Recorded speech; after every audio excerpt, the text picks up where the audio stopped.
The Crossover by Kwame Alexander, pages 44 to 57 in a paper book, or pages 47 to 56 in the PDF.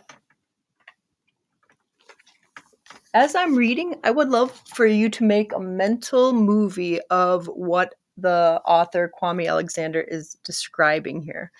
The lesson for today talks about how making that mental movie can help you notice things, not the way that you just picture them, but the way that the author intended.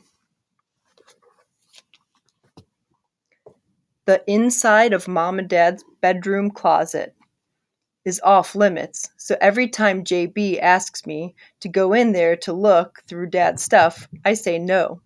But today, when I ask Mom for a box to put my dreadlocks in, she tells me to take one of her Sunday hat boxes from the top shelf of her closet.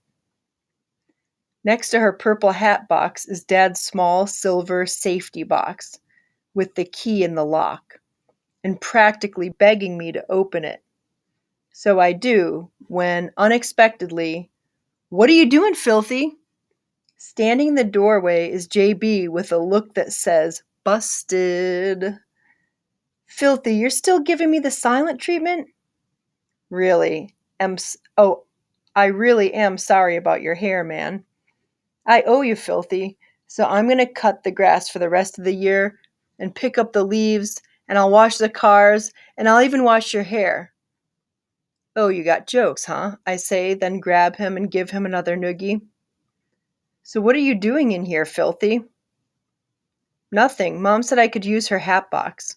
"That doesn't look like a hat box, filthy." "Let me see that," he says. And just like that, we're rummaging through a box filled with newspaper clippings about Chuck DeMan Bell, and torn ticket stubs, and old flyers, and "Whoa, there it is, filthy," JB says.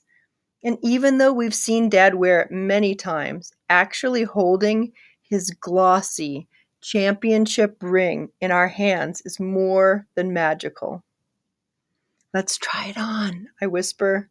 But JB is a step ahead, already sliding it on each of his fingers until he finds the one that fits. "What else is in there, JB?" I ask, hoping he will realize it's my turn to wear Dad's championship ring. "There's a bunch of articles about Dad's triple doubles, 3-point records, and the time he made 50 free throws in a row at the Olympic finals," he says, finally handing me the ring and an Italian article about Dad's bellissimo crossover and his $1 million multi-year contract with the European League. "We already know all this stuff, JB. Anything new or secret type stuff?" I ask. Then JB pulls out a manila envelope. I grab it and glance at the "private" stamped on the front. In the moment that I decide to put it back, JB snatches it. "Let's do this," he says. I resist, ready to take the purple hat box and jet. But I guess the mystery is just too much. We open it. There are 2 letters. The first letter reads, "Chuck Bell, the Los Angeles Lakers would like to invite you to our free agent tryouts."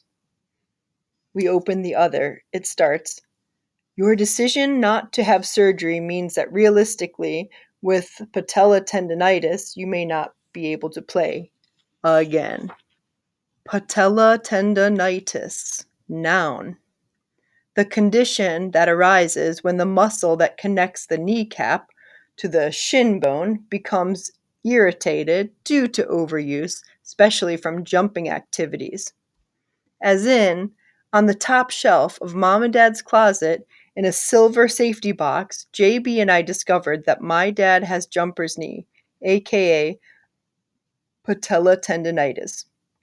As in, as a rookie, my dad led his team to the EuroLeague championship, but thanks to patellar tendonitis, he went from a superstar with a $1 million fadeaway jumper to a star whose career had faded away. As in, I wonder why my dad never had surgery on his patella tendonitis.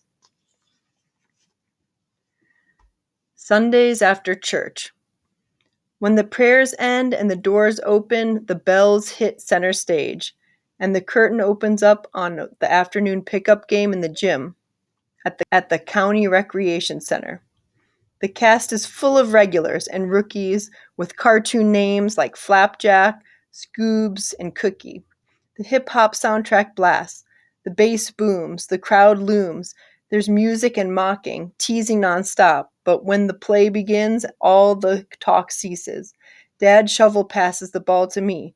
I behind the back pass to JB, who sinks a 20-foot three. See, this is how we act Sundays after church. Basketball rule number 2. Random text from Dad. Hustle, dig, grind, push, run, fast, change, pivot, chase, pull, aim, shoot, work, smart, live smarter, play hard, practice harder. Girls.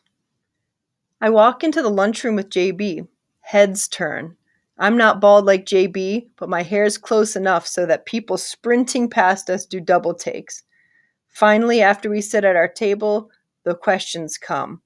Why'd you cut your hair, Filthy? How can we tell who's who? JB answers, I'm the cool one who makes free throws. And I holler, I'm the one who can dunk. We both get laughs. Some girl who we've never seen before in tight jeans and pink Reeboks comes up to the table. JB's eyes are ocean wide, his mouth swimming on the floor, his clownish grin embarrassing. So when he says, is it true that twins know what each other are thinking? I tell her, you don't have to be his twin to know what he's thinking. 5th grade readers, I want to point out in this part that this is the perfect place for you to make a mental movie of JB, his eyes ocean wide, his mouth swimming on the floor, his clownish grin embarrassing. The author could have just said, JB had a big crush on the girl, but he doesn't. He describes what's happening so that you can see his eyes are wide open. That means he's really excited about what he's seeing. So this is a perfect place where it makes sense to have a mental movie.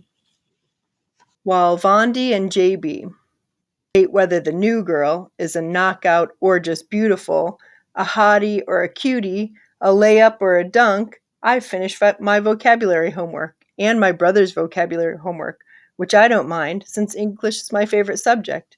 And he did the dishes for me last week, but it's hard to concentrate in the lunchroom with the girls' step team practicing in one corner, a rap group performing in the other, and Vondi and JB waxing poetic about love and basketball.